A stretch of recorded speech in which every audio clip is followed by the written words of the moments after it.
এই সিম্পল কেকটা বানাতে গিয়ে মাথাটা আমার পুরো খারাপ হয়ে গেছিল। আমি বাদে বোধহয় ভিনটেজ কেক প্রতিটা হোম বেকার বানিয়ে ফেলেছে, শুধু আমি বানাইনি।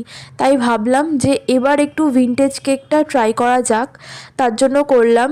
এই কেকটার ইনসাইড ফ্লেভার ছিল অরেঞ্জ ফ্লেভার। হ্যাঁ, অরেঞ্জ ফ্লেভার, পাইনাপেল ফ্লেভার, যে বিভিন্ন ফ্লেভারগুলো হয়, এই ফ্লেভারগুলো কিন্তু অনেকেই নিতে চায় না।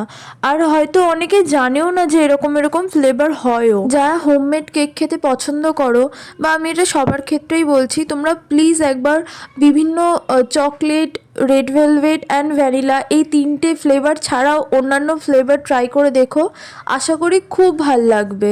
এবার বলি কেন আমার মাথাটা খারাপ হয়েছিল কেকটা বানাতে গিয়ে। এতদূর অবধি তো সব ঠিক ছিল, এরপরেই হলো ওই ভয়ঙ্কর গন্ডগোল। এই ভিডিওতে এইটুকুই দিতে পারলাম। কি গন্ডগোল হয়েছিল সেটা দেখতে চাইলে ফলো করে রাখো, ঠিক দেখতে পেয়ে যাবে।